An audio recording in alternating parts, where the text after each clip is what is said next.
Et alors, donc la grande question, c'était, donc a priori, de ce que tu me dis, il n'y a pas eu de traumatisme premier ou alors pas Non. identifié.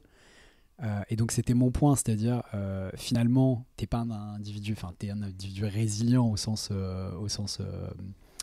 où on l'entend Hmm. dans le langage courant. Mais c'est pas la résilience qui te porte, a priori, d'un point de vue psychologique, à être là. Mais alors, qu'est-ce que c'est? Comment tu fais? Moi, c'est vraiment, ça me bluffe. Comment tu fais pour être aussi positif, être tout le temps tourné vers l'action? Parce que je fais un mini rappel avant que tu répondes, pardon. Hmm. L'épilepsie, c'est pas comme le cancer ou Non. d'autres maladies qui sont graves, mais où voilà, on sait ce que c'est, il y a des traitements qui peuvent être difficiles, etc. Mais tu es pris par la main d'une certaine manière. Tu sais ce qui va se passer, tu peux as Ouais. même des stats Hmm. pour te dire, j'ai 75% de chances de vivre ou Ouais. 25, Hmm. etc. etc. Là, c'est encore, la recherche, elle est encore assez floue. Et donc, comment tu fais pour continuer de cheminer et de garder quand même, enfin, comment tu as construit, en fait, c'est ça aussi que je voudrais comprendre, comment tu as construit ce mental, cette façon de réfléchir, d'agir, etc. En fait, je pense que j'adore créer, j'adore faire quelque chose de mes mains et en lien obligatoirement avec l'imaginaire que j'ai. Et je ne supporte pas l'idée qu'on me bloque tout ça. Donc, quand en fait j'ai cette barrière qui est l'épilepsie en fait, le simple fait de me dire que bah au moins si je gratte un peu la porte tous les jours, peut-être je verrai de l'autre côté, ou peut-être ça me permettra d'aller dans ma chambre, on va dire, ne serait-ce que 2 minutes, tu vois, par jour. Pour moi, c'est normal de le faire en fait. Je supporte pas rester derrière la porte. Je supporte pas ne pas accéder à mon imaginaire, ne pas accéder à ma créativité. C'est quelque chose qui est pour moi insupportable en fait. Donc ce qui me pousse, c'est plus le fait de vouloir faire, créer, voire même des fois donner aussi, tu vois, et apprendre. Ça fait partie aussi de ce que j'aime. Si je peux pas le faire, je suis pas bien. Oui, parce que c'est ce qui compte le plus pour toi dans la vie. Et Ouais, donc, si tu peux pas faire les choses qui comptent le plus. c'est ça.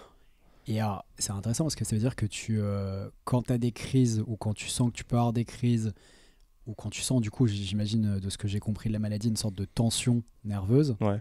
euh, tu peux pas accéder à ça? Non. C'est-à-dire que concrètement, bah moi j'aime beaucoup dessiner. Il y a des jours où je peux pas.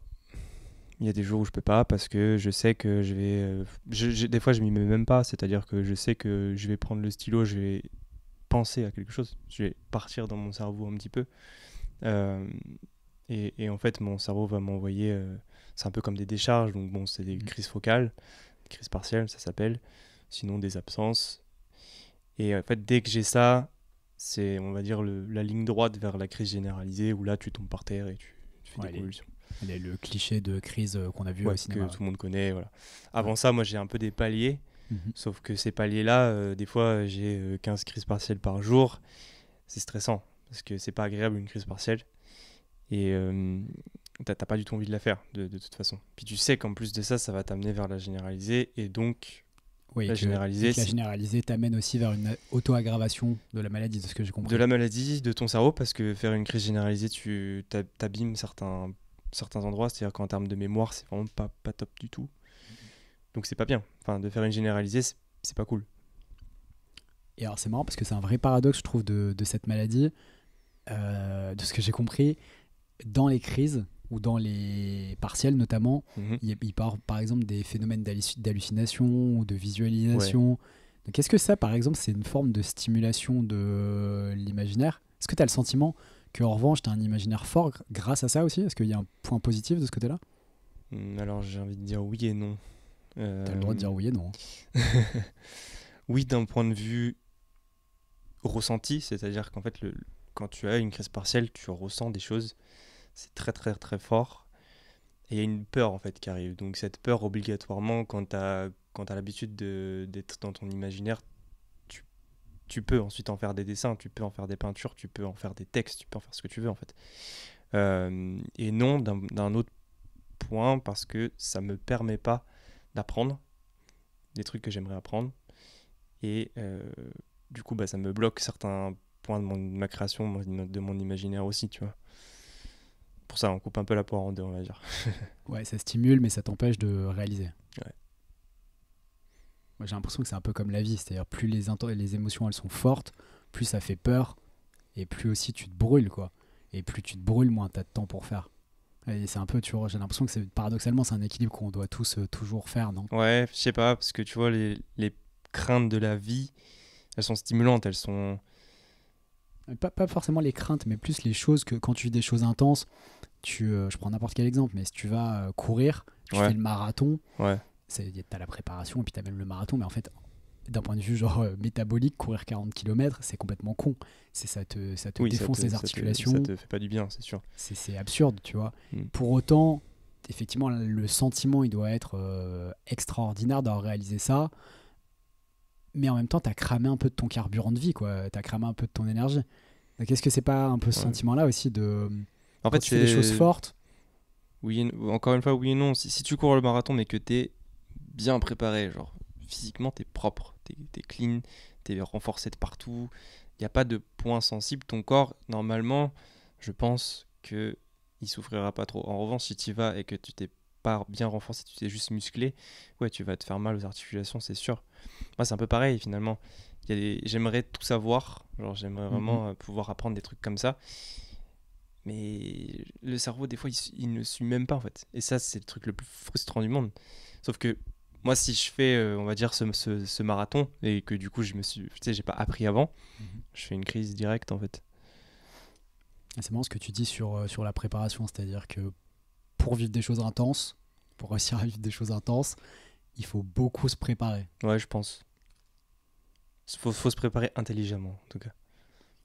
Et ouais, par compensation aussi. C'est-à-dire compenser les effets négatifs de Ouais, ce que tu vis qui est intense. ouais. Et Ok. pas penser que dans ce qui est visible. Il y a des choses qui sont pas visibles. C'est-à-dire Bah, tu sais, par exemple, si tu fais de la musculation, tu vas faire tes gros muscles d'un coup, mais tu vas pas regarder les petits muscles qui tiennent les chaque... articulations aussi. Voilà. Alors que c'est finalement ce qui te permettra ensuite de travailler tes pecs, de travailler tes jambes. Si tu le fais pas, finalement, tu auras des problèmes un jour ou l'autre. Mhm. Tu vois. Mais ça se voit pas. C'est-à-dire que d'extérieur, tu le vois pas, le rhomboïde, enfin, quoique. Mais tu vois pas ta coiffe des rotateurs qui est sur l'épaule, là, tu la vois pas, tu vois. Pourtant, elle tient quand même tout ton bras, elle tient toute ton épaule, donc bon. Il faut travailler ce qui se voit pas. Ouais. Ouais. Ok, alors donc du coup, tu nous as pas complètement dit. Est-ce que du coup, je sais pas, t'as toujours été comme ça quand t'étais enfant, ou est-ce qu'il y a un moment où je sais pas, c'est avec l'arrivée de la maladie, ou parce que là pour le coup, t'as un truc à nous apprendre, donc je veux pas qu'on passe à côté. Est-ce que c'est avec l'arrivée de la maladie, ou est-ce que c'est, je sais pas, un moment où tu t'es pris en main, où t'as conçu quand même ce mécanisme de, je sais pas, on peut dire de positivité ou de prise en main, et c'est bien ce que tu dis effectivement. Ce que tu disais tout à l'heure, c'est plus ce qui te motive à le faire. Ce qui te motive à faire, c'est j'aime la créativité, c'est essentiel pour moi, c'est ce qui me rend vivant, c'est Mm. ce qui me stimule. Et donc, je me dis que j'ai pas le choix. Ok, mais du coup, à quel moment ça, tu as commencé à le comprendre, le mentaliser à quel moment aussi tu as commencé à mettre ces petites habitudes en route? Ouais. Je dirais que enfant, j'étais très très très peureux de tout. Et très lunaire, c'est-à-dire que enfin, vraiment complètement dans les nuages. L'épilepsie, ça m'a remis un peu les pieds sur terre. Ça m'a un peu dit Coco, maintenant il va falloir regarder ce qu'on ne voit pas, n'est-ce pas? Et ça, du coup, ça m'a fait grandir, mais grandir très vite. C'est-à-dire que très très vite, j'ai été responsable. Très très vite, j'ai commencé à chercher des informations sur soit mon épilepsie, soit même comment je marche, comment je fonctionne, pourquoi en fait. La question du pourquoi en fait. Très vite, j'ai été amené à chercher ce genre de choses. La question du pourquoi, pardon, je te coupe, c'est la question du sens. Tous les gens qui Ouais, s'intéressent au sens se posent mm, la question pourquoi, et donc on retrouve ça dans tes passions. Le fait complètement. d'explorer des choses, de travailler la matière, peu importe Mm, quelle matière on travaille, c'est toujours la question du pourquoi. Ouais. je suis complètement d'accord. Ouais. Et donc ça m'a amené en fait à faire du yoga, en cours particulier pour mon épilepsie. Je Mhm. voulais que ce soit centré un peu en mode recherche, mais dans un point de vue de l'épilepsie. J'en ai fait pendant 3 ans. J'ai appris énormément de choses. Et en fait, le soir, j'allais aussi à des sortes de réunions où on parlait plus intérieur. Donc, plus, pas forcément spiritualité, mais plus connaissance de soi. Tu vois. Donc ça, c'était très, très, très intéressant. Et à partir de là, mon autoroute, elle était tracée. J'avais à peu près... vraiment, quand je m'y suis mis vraiment à fond, j'avais à peu près 16-17 ans. Tu vois. Donc si je synthétise, les deux outils que tu as utilisés, c'est la connaissance de soi et la compréhension des phénomènes. Tu as Ouais. essayé de rechercher l'information et de comprendre, et aussi de mieux te connaître.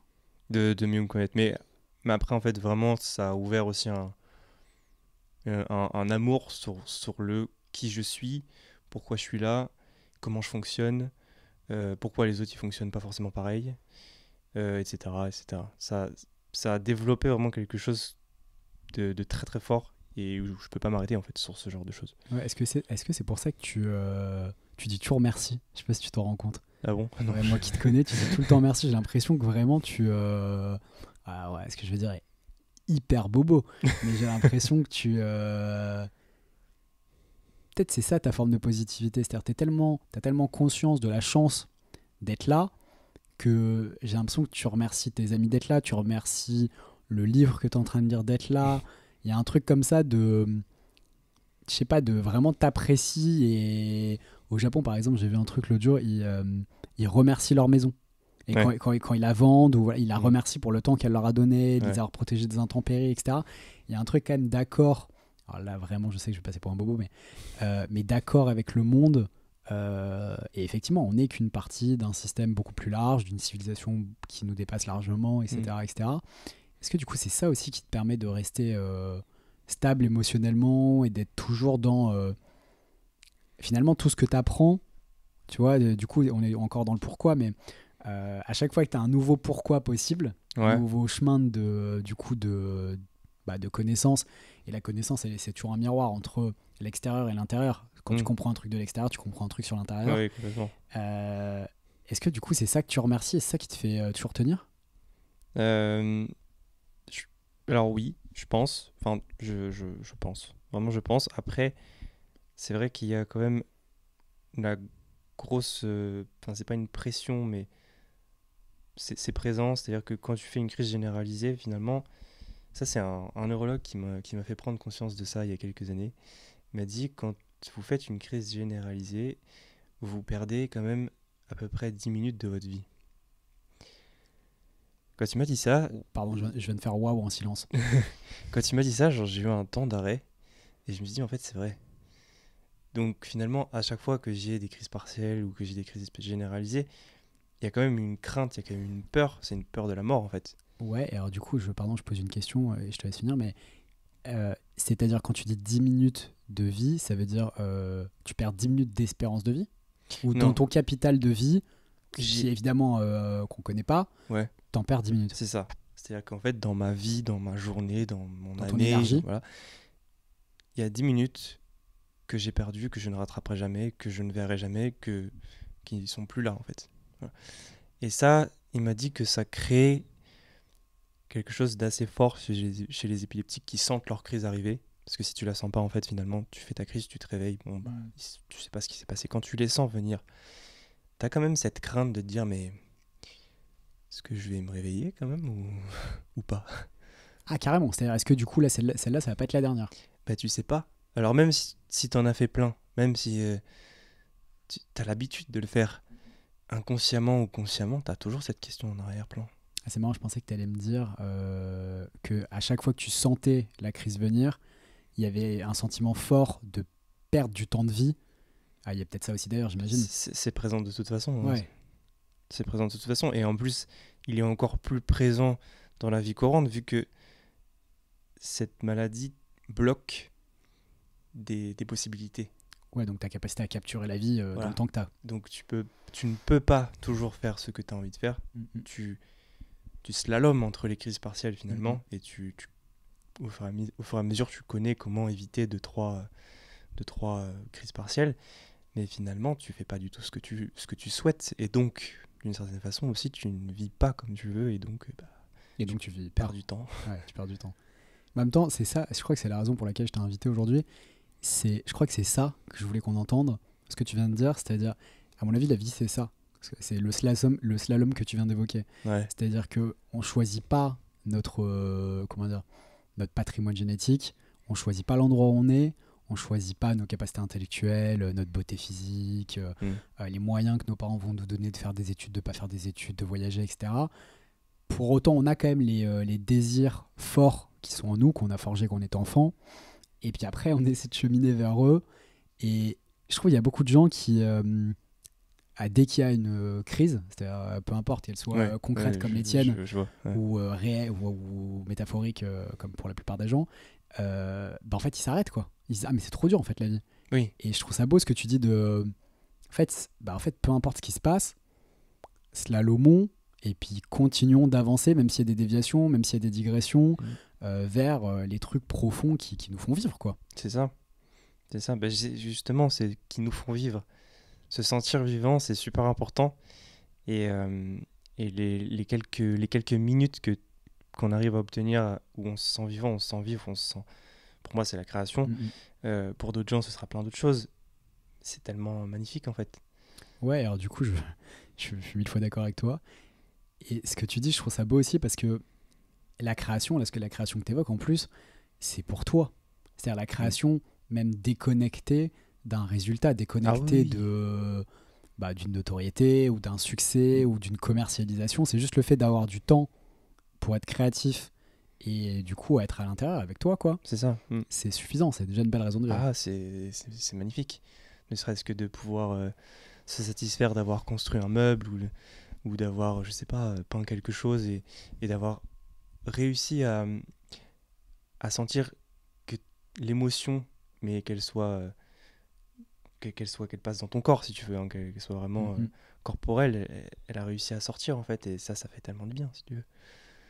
Voilà.